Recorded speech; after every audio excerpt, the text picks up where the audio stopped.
The first trick, the appearing beer trick. Australia के लोग beer पसंद करते हैं और टॉम चेम्बर एक ऑजी मजीशियन है और उन्होंने साबित कर दिया है कि वो बहुत ही कमाल के बियर को परफॉर्म करते हैं और उन्होंने सबसे बड़े मंच मतलब अमेरिकन गॉड में परफॉर्म करके सबको हैरान कर दिया था। तो देखते हैं डॉम ने क्या किया।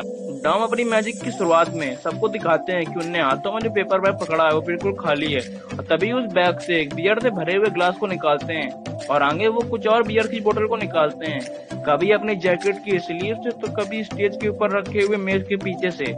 फिर वो मेज पर कुछ कूल ट्रिक्स परफॉर्म करते हैं। फिर कुछ अलग करने के लिए वो उस पेपर बैग से एक छोटी बियर की बोतल को निकालते हैं और तुरंत ही उस छोटी बियर की बोतल को बड़े साइज की बोतल में बदल देते हैं। हाँ, तो अब आते हैं मैजिक के सबसे बढ़िया पार्ट में। डॉम अपने लेफ्ट पैर के जूते को निकालते हैं और कहते हैं कि जहाँ पर एक कोस्टर होता है वहाँ से एक बियर को निकाला जा सकता है। तो इस मैजिक में बियर को निकालने से पहले डॉम हमेशा एक कोस्टर को निकालते हैं। फिर डॉम पेपर बैग को उठाते हैं और देखते हैं कि पेपर बैग के नीचे कुछ भी नहीं होता है और डॉम तुरंत ही अपने जूते से बियर से भरे हुए एक गिलास को निकाल लेते हैं। और आखिर अपनी जैकेट को उतारने के बाद और टेबल पर कूल ट्रिक परफॉर्म करने के बाद वो अपने जूते को लेते हैं और बैग से एक खाली गिलास को निकालते हैं। फिर अपने मैजिक को अच्छी तरीके से खत्म करने के लिए टॉम अपने जूते को लेके फिर हम देखते हैं टॉम अपने जूते से बियर निकाल रहे हैं। फिर उसे खाली गिलास में भरते हैं और उसे पी जाते हैं और सबको हैरान कर देते हैं।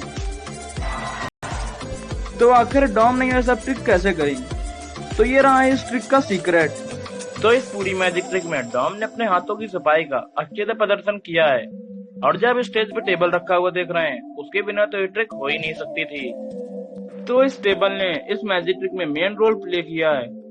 इस मैजिक में डॉम बहुत सारे बियर से भरे हुए गिलास को निकालते हैं, लेकिन वो असलियत में आते कहाँ से हैं? हाँ, टेबल के पीछे एक हिडन सेल बना हुआ है और कुछ बियर गिलास से डॉम के जैकेट के पॉकेट में भी छुपे थे, लेकिन तब भी उन्हें सही समय पर निकालने के लिए बहुत ज्यादा स्किल चाहिए और हम हर एक जादू के एक एक करके रिवील करेंगे। और बियर कोस्टर को आसानी से ऑडियंस को दिखाया जा सकता है क्योंकि उन्हें पेपर बैग के अंदर और डॉम की जैकेट में आसानी से छुपाया जा सकता है। तो पहले देखते हैं कि डॉम कैसे बियर से भरे हुए गिलासों को निकालते हैं। तो इस पार्ट के लिए जो आप पेपर बैग देख रहे हैं वो पहले से ही पीछे से कटा हुआ जिससे कि डॉम ऑडियंस से छुपा के रखते हैं। पेपर बैग में कट होने की वजह से डॉम अपने हाथों को आसानी से जेब तक ले जा सकते थे, बियर से भरे हुए गिलासों को निकाल सकते थे।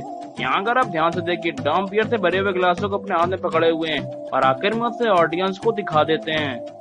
वैसा ही इस ट्रिक को वापस करने के लिए डॉम इस बार अपने लेफ्ट हैंड से जैकेट की राइट साइड वाली पॉकेट में हाथ डालते हैं और बियर से भरे हुए गिलास को निकाल लेते हैं और फिर उसे ऑडियंस को दिखा देते हैं। और इस ट्रिक के अगले पार्ट के लिए डॉम उस पेपर बैग से छोटी बियर की बोतल को निकालते हैं और उसे बड़ी साइज की बोतल में बदल देते हैं। यहाँ पर डॉम छोटी बियर की बोतल को पेपर बैग से निकालते ही नहीं है। वो छोटी बियर की बोतल डॉम की मुट्ठी में पहले से ही होती है जिसे डॉम ने पहले अपनी जेब से निकाला होगा। इसी वजह से वो सबका ध्यान पेपर बैग की तरफ ले गए थे। और ट्रांसफॉर्मेशन वाले पार्ट के लिए वो बड़े साइज की बोतल डॉम के लेफ्ट पॉकेट के अंदर थी। फिर डॉम सबका ध्यान पेपर बैग की तरफ ले गए, अपने लेफ्ट हैंड से बियर को जेब से निकाल लेते हैं और अपने हाथों के बीच छुपा लेते हैं और तुरंत ही डॉम उस बियर की बोतल को ऊपर ले आते हैं और सबको लगता है कि छोटी बियर की बोतल बड़ी बोतल में बदल गई है, लेकिन अब आप जानते हैं कि छोटी बोतल अभी भी उनकी राइट हैंड की मुट्ठी में है जब वो मजे से बियर को पी रहे होते हैं। लेकिन उस ट्रिक का क्या जिसमें डॉम अपने जूते का इस्तेमाल करते हैं। तो डॉम जब अपने जूते को उतार के सबको कोस्टर दिखाते हैं तब उसी समय टेबल के पीछे जाते हैं और इसी समय टेबल के पीछे के डंसल से बियर के गिलास को निकाल के अपने जूते में छुपा लेते हैं। और अब बियर गिलास डॉम के जूते में छिपा हुआ है और गिलास को निकाल के वो सबको हैरान कर देते हैं। और बाद में वो कुछ और बियर से भरे हुए गिलास को निकालते हैं जो कि उनकी जैकेट में पहले से ही छुपे हुए होते हैं और वहां से उसे निकाल के वो सबको दिखा देते हैं और सबको फिर से हैरान कर देते हैं। और जो ट्रिक उन्होंने टेबल के पीछे करी उसमें हाथों की सफाई का अच्छे से प्रदर्शन किया गया है जिसमें वो हर एक गिलास को टेबल के पीछे से निकालते हैं और सबको दिखाने से पहले उसे पेपर बैग के पीछे छुपा लेते हैं। यहाँ वो एक बियर के गिलास को पेपर बैग के पीछे अपने लेफ्ट हैंड से पकड़े हैं और वो उस बैग को अपने इंडेक्स फिंगर से पकड़े हैं और इसी तरह से वो बियर से भरे हुए गिलास को निकालते हैं। तो अब आते हैं इस मैजिक के आखिरी पार्ट में कि डॉम कैसे खाली जूते से बियर को निकालते हैं। तो तब एक समय होता है कि डॉम टेबल के पीछे होते हैं और वहां से एक बैग को लेते हैं और उस बैग के अंदर एक खाली गिलास और एक जूता होता है और जो जूता डॉम पकड़े होते हैं वो एक नकली जूता होता है जिसके अंदर बियर को रखने की जगह होती है। जब डॉम पेपर बैग से जूते और खाली गिलास को निकालते हैं और अपने पैर की तरफ इशारा करते हैं लेकिन अब जानते हैं कि डॉम जो जूता पकड़े हुए हैं वो असली जूता नहीं है, वो एक गिमिक शू है जिसे कि डॉम ने टेबल के पीछे अपने असली जूते से बदल चुके हैं। और आखिरी में वो जूते से बियर को निकाल के गिलास में भर के पी जाते हैं और इस कमाल के जादू को खत्म कर देते हैं। लेकिन आप में से कुछ लोग सोचेंगे कि बियर डॉम के जैकेट से नीचे कैसे नहीं गिरी, तो यहाँ पर हम यही कह सकते हैं कि डॉम ने इसकी क्या प्रैक्टिस करी होगी कि बियर उनके गिलास से नीचे ना गिरे, और इसी वजह से डॉम एक ही जगह पर बिल्कुल सितर खड़े हैं और बियर के गिलास को ऊपर से अब बहुत ही टाइट पकड़े हुए हैं ताकि वो नीचे ना गिरे।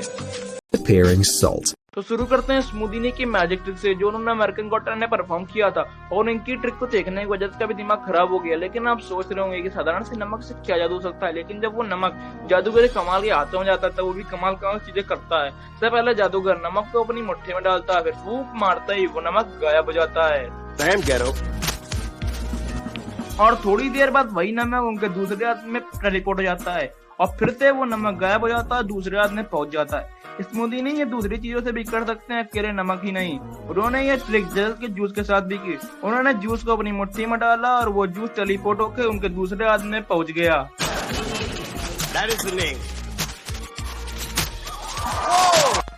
क्या आपको ये असली जादू लग रहा?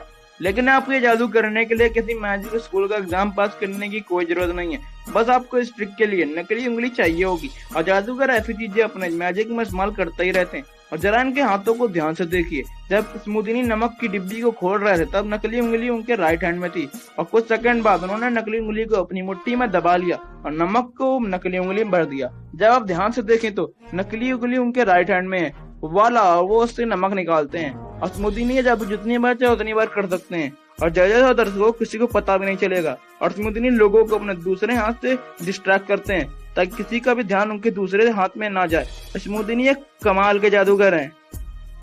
अब ये जो ट्रिक है उसे एरन क्रॉ ने परफॉर्म करा था, जो कि एक मंटरेस दी है और शायद ट्रिक दुनिया के टैलेंट शो की सबसे खतरनाक ट्रिक में से एक है।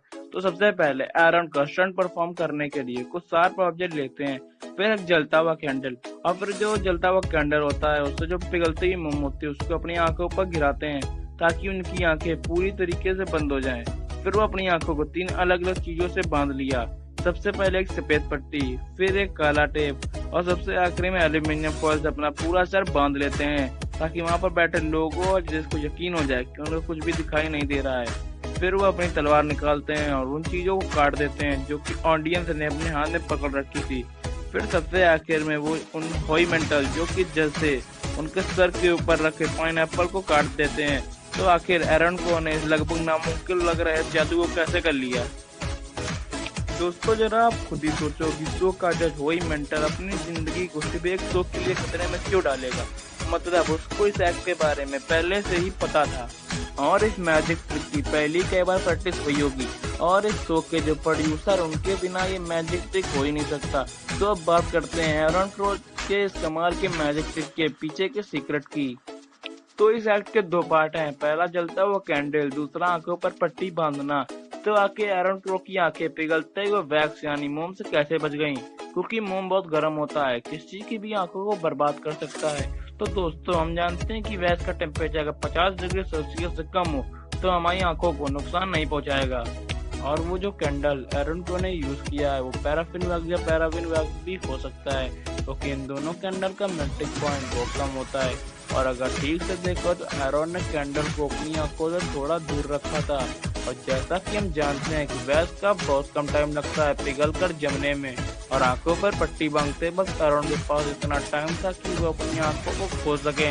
तो वैक्स थोड़ा गीला होता है और इसकी वजह से एरन क्रॉ की आंखें इस कमाल के मैजिक में बच गईं। अब अगला पार्ट है कि एरन ने पाइनएप्पल को कैसे काटा है, क्योंकि एक इंसान की आंखों पर पट्टी बंधी हो तो वो देख भी नहीं सकता। लेकिन बात यहाँ पर ये आती है कि वो उस कवरिंग से कैसे देख सकते थे जहाँ पर उनकी आंखों पर सफेद पट्टी, काला टेप और एल्यूमिनियम फॉइल बंधा था। वो भी एक ट्रिक थी। और एल्यूमिनियम फॉइल को जब बांध रहा है तब हम और आप देख सकते हैं कि वो अपने बाएं हाथ की छोटी उंगली से अपने आंखों पर बंधी चीजों को हटा रहे हैं और उसी वक्त एल्यूमिनियम फॉइल को 2 अलग अलग हिस्सों में बांट रहे हैं और फिर उसी बाएं हाथ को वो आराम से नीचे ले आते हैं।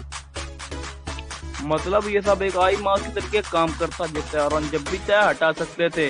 लेकिन जब वो एल्यूमिनियम फॉइल का क्या, असल में वो पट्टी और काला टेप उनके लिए सही कवरिंग थी, लेकिन अब एरन उसे हटा देते हैं और वो एल्यूमिनियम फॉइल भी दरअसल में एल्यूमिनियम फॉइल है ही नहीं, वो एक ट्रांसपेरेंट मटेरियल है जिसे सिल्वर टिंट कहते हैं, जिसके आर पर देखा जा सकता है। और ज्यादातर ये कार की खिड़कियों पर इस्तेमाल किया जाता है, जिसके अगर हम एक तरफ से देखो तो दूसरी तरफ देख सकते हैं। और एरोन इनके टिंट को 2 लेयर की तरफ से बांधते हैं, एक को आगे और एक को पीछे, और वो उन दोनों को हटा देते हैं जब वो अपनी आंखों पर बांध रहे थे। और उन जानते हो कि आप एरोन आप सब कुछ देख सकते हैं और उनसे कुछ भी छिपा हुआ नहीं है।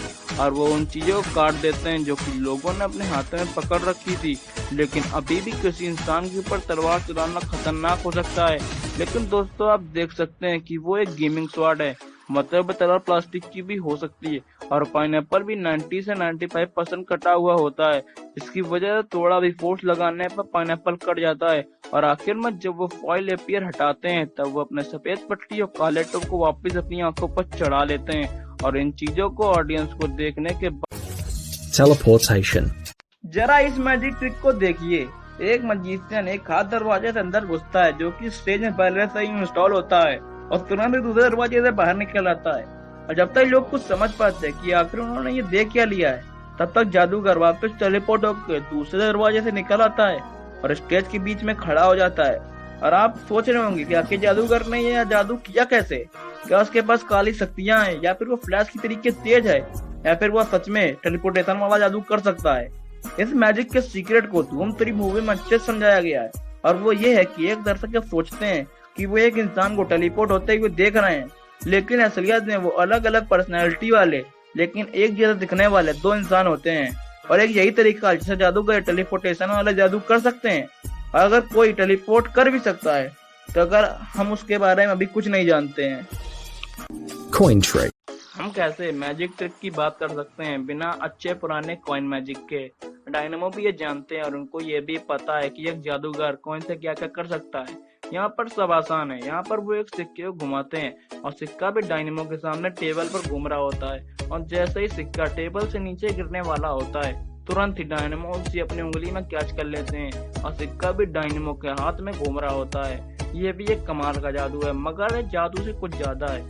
आपको इसके लिए कुछ तैयारी करनी होगी। अगर आप ध्यान से देखें कि डायनेमो की हाथ की इंडेक्स फिंगर बाकी उंगलियों से कुछ अलग है, और ये कोई कोइंसिडेंस नहीं है, क्योंकि जादू में प्रॉप्स की बहुत बड़ी जगह होती है। अगर आपको डायनेमो की ट्रिक करनी है, इसके लिए आपको 2 सिक्के चाहिए होंगे। एक को साधारण सिक्का, लेकिन दूसरे सिक्के में आपको छोटा सा छेद करना होगा और आपको छेद में पतली वायर फिट करनी होगी। फिर आपको इस वायर को अपनी उंगली में चिपका लेना होगा किसी गोंद या टेप की मदद से। फिर सिक्का आपकी उंगली से नीचे नहीं गिरेगा, लेकिन इतना काफी नहीं है क्योंकि आपको एक सिक्के को दूसरे सिक्के से बदलना होगा।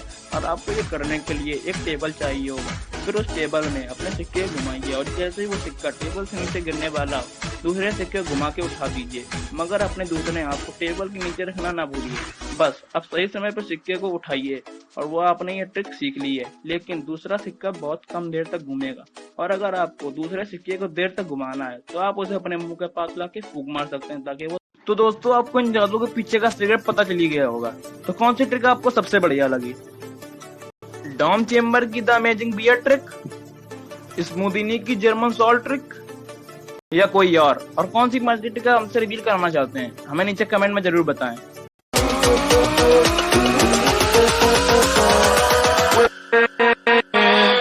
with